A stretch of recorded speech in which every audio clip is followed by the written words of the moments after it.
Good morning, students. Welcome to your English language class. Children, in previous video we discussed the punctuation marks: full stop, comma, semicolon, colon, and exclamation mark. Today we will continue the same. By the end of this video, you will be able to use inverted commas or quotation marks, the dash, apostrophe, parenthesis, hyphen,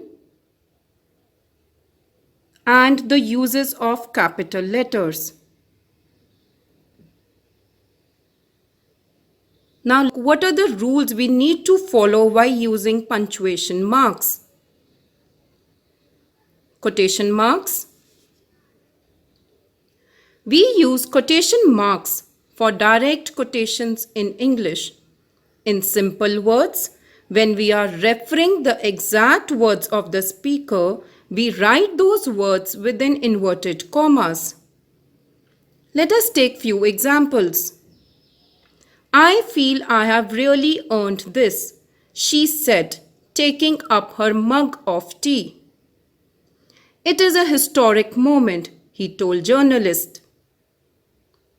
Fine, thanks, he replied in a cheerful manner. So children, in all the three sentences, the quoted words are placed within inverted commas. Single inverted commas are generally used when a quotation is inserted within a quotation. As, he said to me, I correctly understood your remark. Time once lost is lost forever. Children, here time once lost is lost forever is a quotation within a quotation. Now look at the picture carefully. Whenever we begin our quote, the inverted comma is similar to the shape of 6, and when we close it, it is similar to the shape of 9. Similarly, when we are using double inverted commas, they are written in the shape of 66 and 99. I repeat, children, when we begin our quote, the inverted comma is similar to the shape of 6, and when we close it, it is similar to the shape of 9. Similarly, when we are using double inverted commas, they are written in the shape of 66 and 99. The note of interrogation or question mark. The note of interrogation is used instead of a full stop after a direct question. Children, whenever a question is asked, at the end of the statement, we put a question mark. Let us take example. Have you taken your dinner? When did you come? So, in both the sentences, we have used question mark at the end. It is not used after an indirect question, as she asked me what I wanted. Here, we are questioning indirectly, so we have not used question mark at the end. The note of interrogation should be used after a polite request if the form of the sentence is interrogative. As, will you fetch me a glass of water? Would you mind occupying the next seat? Children, both the sentences are in the form of polite request, so we have used question mark at the end. Apostrophe. An apostrophe is used to show that certain letters have been omitted from a word. The punctuation symbol can also be used to show the possessive form of a noun, in addition to indicating the plural form of lowercase letters. Use an apostrophe in contractions. He is, he's. I am. Do not, don't. Children, here we have omitted certain letters while joining these words. He is becomes he's. I am becomes am. Do not becomes don't.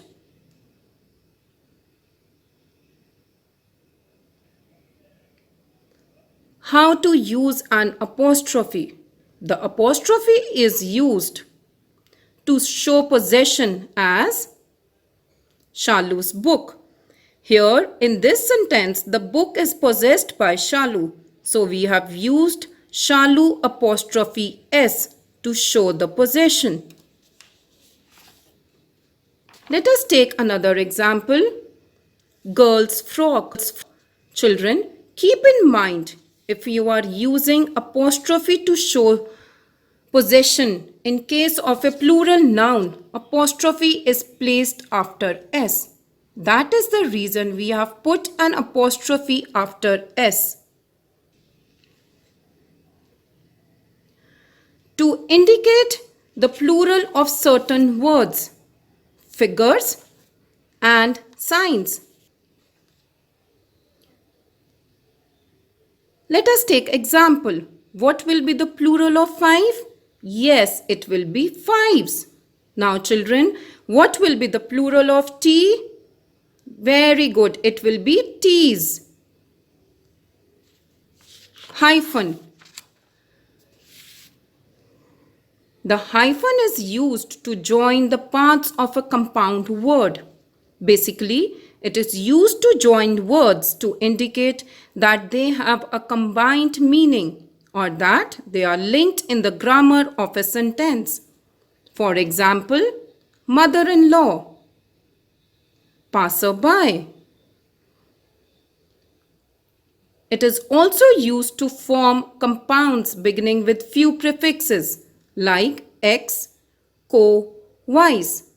First example, ex-principal. Now here, ex is a prefix and it is a compound word with principal. So we have used hyphen to form the compound word. Vice president. Similarly, vice is a prefix and joined by hyphen to form a compound word with president. So children, it is vice hyphen president.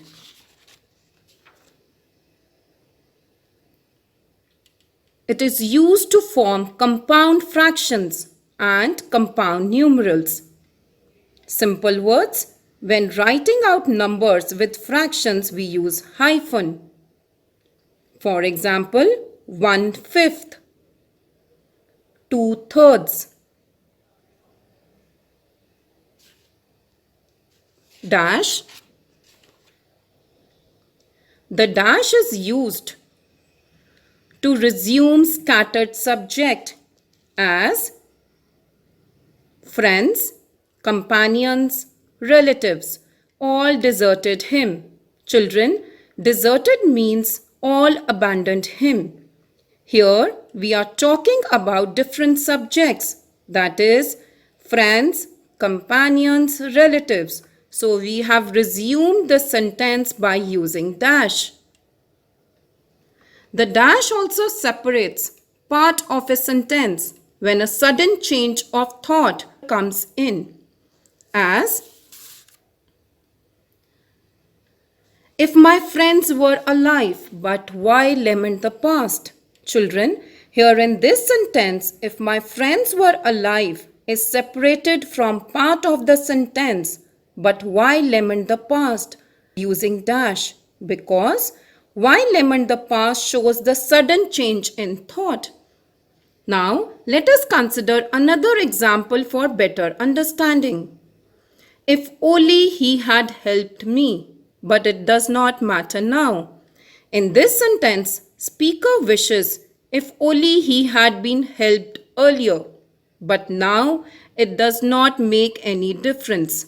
So, the sudden change of thought is separated by using dash. Parenthesis. The parentheses or brackets are used to enclose a phrase, clause, or sentence which does not grammatically belong to it. As, when I left India, it is 10 years ago. I was but a baby. Children, now in this sentence, it is 10 years ago is not required to be mentioned. What matters is, when I left India, I was but a baby. So children, it is 10 years ago is put in brackets. Thomas, I don't know why, refused to join me. Children, in this sentence, Thomas refused to join me is a complete statement in itself. Grammatically, I don't know why in brackets does not belong to it. So we have enclosed I don't know why in the brackets. In such cases, double dashes instead of brackets can also be used to separate the portion structurally unrelated to the sentence. The uses of capital letters. Now children, let us see what are the uses of capital letters. A capital letter is used to begin a sentence. So children, we know that whenever we begin with the sentence, we always begin using capital letter. For example, be honest. We know the secret. To begin each fresh line of poetry as, on a chair in the marketplace sits a stone gentleman with the stone face. Here, sits a stone gentleman with the stone face is the fresh line of the poem. So, we started the sentence using capital letter. Now, let us proceed to another slide. To begin all proper nouns and adjectives derived from them. Children, always keep in mind proper nouns always begin with capital letters. For example, Mumbai, America, American, India, Indian, the English language. To write the pronoun I and interjections. I as a pronoun is always written in capital letters.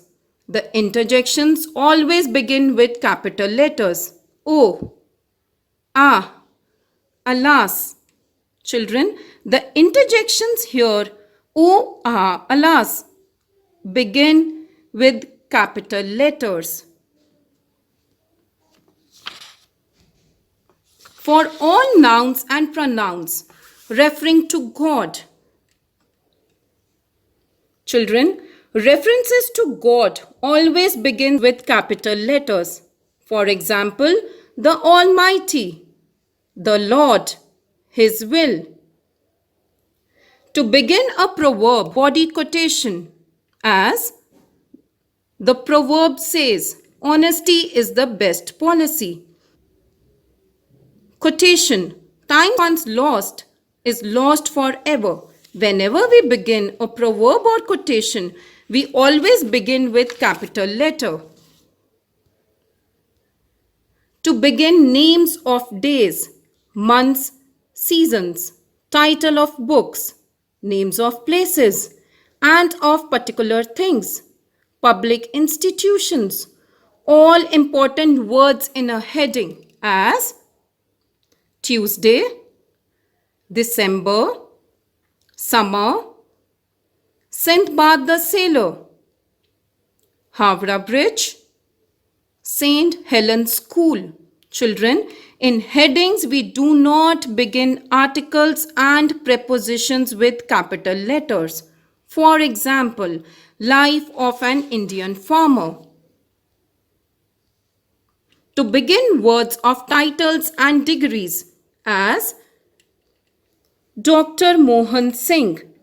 Children, doctor is the degree, so it begins with capital D. Vice Chancellor. Vice Chancellor is the title, so it begins with capital V. To begin the names of important historical events as the French Revolution, the Great War. To begin names of communities and political parties as the Indian National Congress, Bharatiya Janata Party. To begin personified objects as O death, save me. Children, personified objects refer to inanimate or non-living things that are given the quality of human being. The example, O death, save me. Here, death is personified, so the word death begins with capital D. O life, what are you? Similarly, in the second sentence, O life, what are you? Life has been personified, so the word life begins with capital L. To begin the first word of speech within inverted commas, as the teacher said, tea is grown in Assam and West Bengal. The quoted words always begin with capital letter. However, when a speech is continued, the first word does not begin with capital letter. As Sham, you are late, said the teacher, and also you have not done your homework, so you will be punished. Now children, in this sentence, Sham begins with capital letter, but the word and is written in small letter because the speech is continued, depicting that he hasn't done his homework. This brings us to the end of today's lesson. I hope you have understood the use of punctuation marks. Your homework for today is revise all the rules and solve the exercises given to you in your SNAP homework. Thank you, children.